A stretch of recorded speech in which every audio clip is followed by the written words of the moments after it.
اعوذ باللہ من الشیطان الرجیم بسم اللہ الرحمن الرحیم۔ آیت نمبر 255 تا آیت نمبر 257، پارہ تیسرا، سورۃ بقرہ۔ ارشاد باری تعالی ہے، اللہ لا الہ الا هو الحی القیوم۔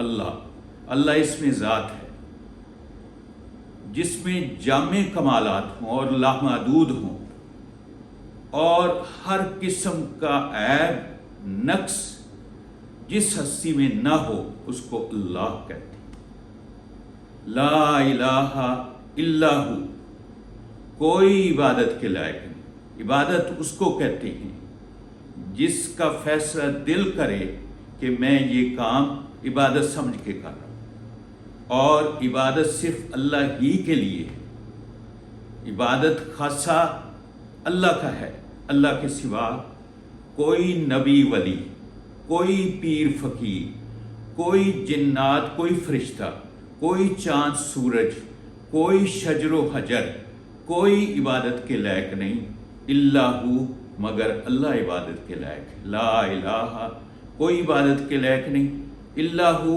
مگر وہی ہے الحی القیوم۔ الحی ہمیشہ سے زندہ ہے، زندہ تھا، زندہ رہے گا۔ یہ اللہ تعالیٰ کی اتنی بڑی شان ہے کہ اس میں آپ کی مخلوقات میں کوئی آپ کا شریک نہیں ہے، چونکہ ان صفات کا حامل کوئی بھی نہیں، صرف یہ اللہ تعالیٰ کی صفات ہیں کہ وہ زندہ تھا، زندہ ہے، زندہ رہے گا۔ اللہ تعالیٰ اپنی شان اور عظمت بیان فرما رہے ہیں۔ الحی القیوم، قیوم سنبھالنے والا، ساری مخلوقات کا ایک اللہ خالق ہے، اور اس کو صرف ایک اللہ ہی سنبھال رہا ہے، اس نظام کو اللہ ہی چلا رہا ہے، اللہ ہی نگہبانی کر رہا ہے۔ اللہ لا الہ الا هو الحی القیوم، یہ الحی القیوم اسم اعظم ہے۔ حضرت علی کرم اللہ وجہہ فرماتے ہیں، بدر کی رات جب رسول پاک خیمہ میں تشریف رکھتے تھے، خیمہ بدر میں، عریشہ بدر میں تشریف رکھتے تھے، تو میں پاس گیا آپ کے حال حوال معلوم کرنے کے لیے، تو آپ سجدے میں یا حیو یا قیوم، یا حیو یا قیوم، یا حیو یا قیوم، اس کی صدائیں آپ بلند فرما رہے تھے۔ اور جو بھی دعا اسم اعظم پڑھ کر کی جائے، جو بھی دعا اسم اعظم پڑھ کر کی جائے، اللہ تعالیٰ قبول کرتا ہے۔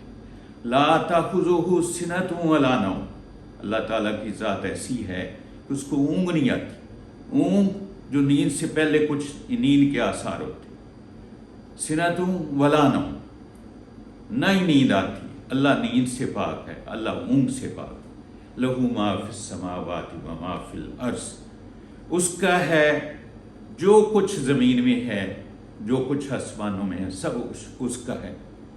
من ذا الذی لہ ما فی السماوات و ما فی الارض من ذا الذی یشفع عندہ الا باذنہ، کسی ہستی کی مجال نہیں ہوگی کہ اللہ کے اذن کے بغیر کسی کی سفارش یا شفاعت کر سکے۔ رسول پاک صلی اللہ علیہ وسلم اگر امتوں کی شفاعت کریں گے تو اللہ کی اجازت سے کریں گے، اور یہ اللہ کو، انبیاء اللہ کو جو اجازت ملے گی، اللہ تعالیٰ کی طرف سے اجازت ہوگی۔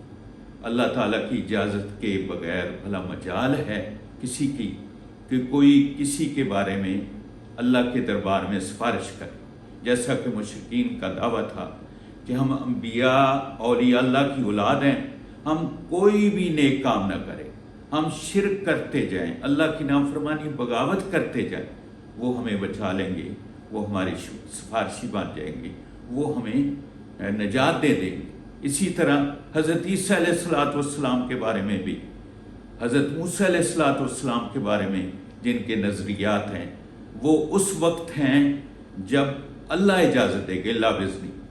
یعلم ما بین ایدیہم وما خلفہم، اللہ کی یہ بڑی شان ہے کہ آج سے پہلے، ابتدائے دنیا سے لے کر آج تک اور انتہائی دنیا تک جتنے بھی معاملات ہیں، جتنی مخلوقات ہیں ان کے جو معاملات ہیں ان سب کو اللہ جانتا ہے۔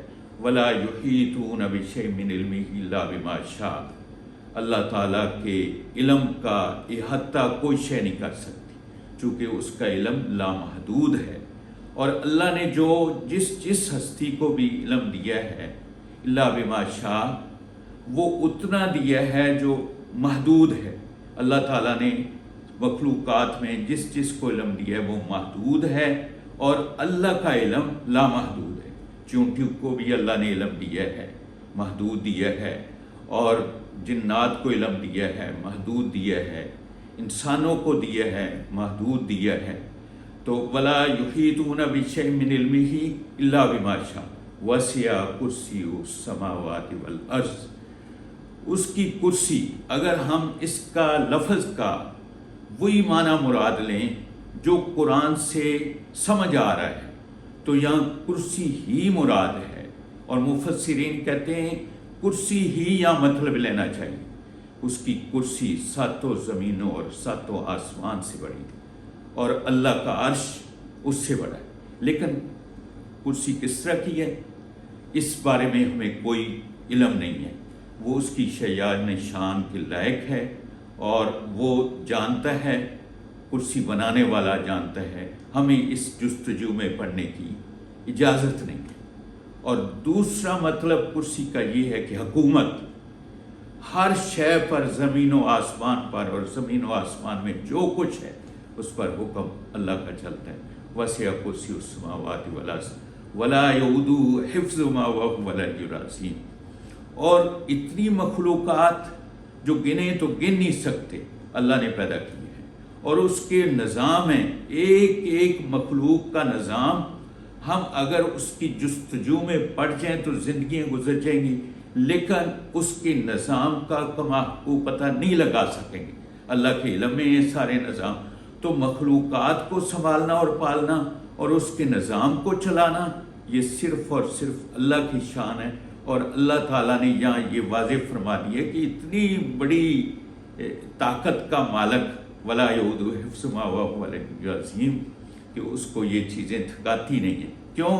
وہ عالی شان ہے، وہ بہت بلند ہستی ہے۔ لا اکراہ فی الدین قد تبین الرشد من الغی، دین میں جبر و اکراہ نہیں۔ جو لوگ اعتراض کرتے ہیں کہ یہ جہاد اور قتال یہ جبراً لوگوں کو مسلمان کرنا ہے، نہیں، ایسی بات نہیں ہے۔ یہ کم علم لوگوں کی بات ہے۔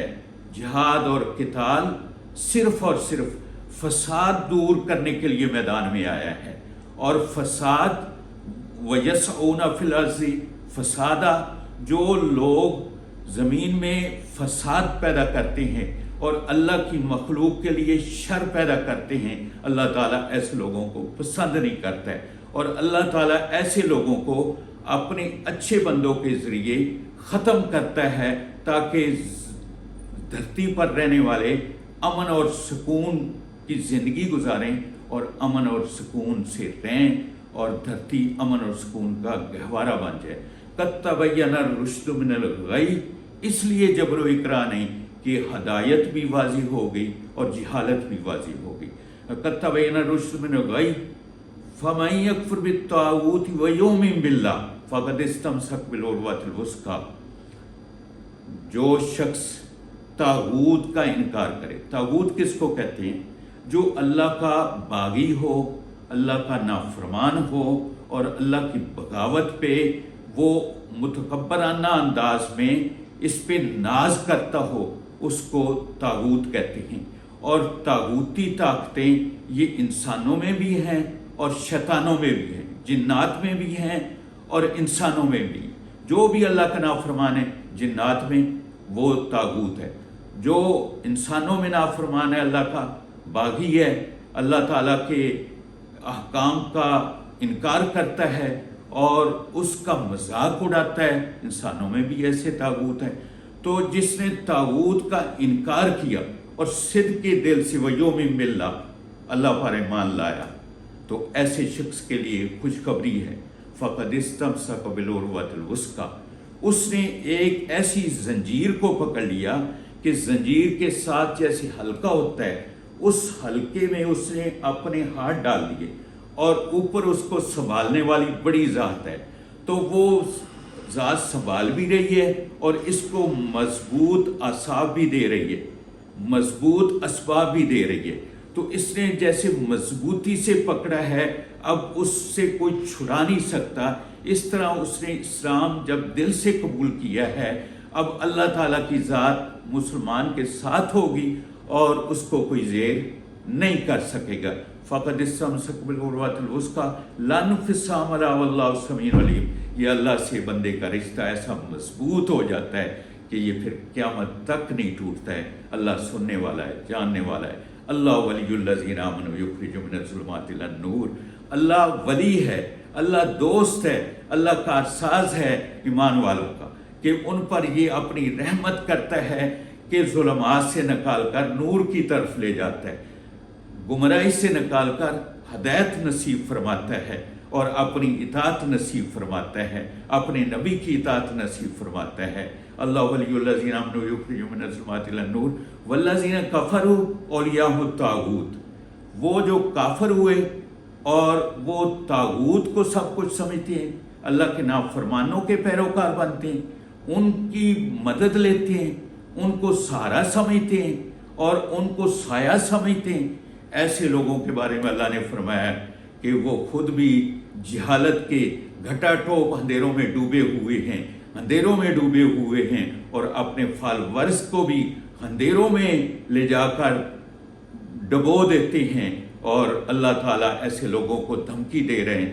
یخرجون من الظلمات الی النور والذین کفروا اولیاءهم الطاغوت یخرجون من النور الی الظلمات اولئک اصحاب النار۔ یہ جہنمی لوگ ہیں اور وہ اس میں ہم فیہا خالدون، اور وہ اس میں ہمیشہ رہیں۔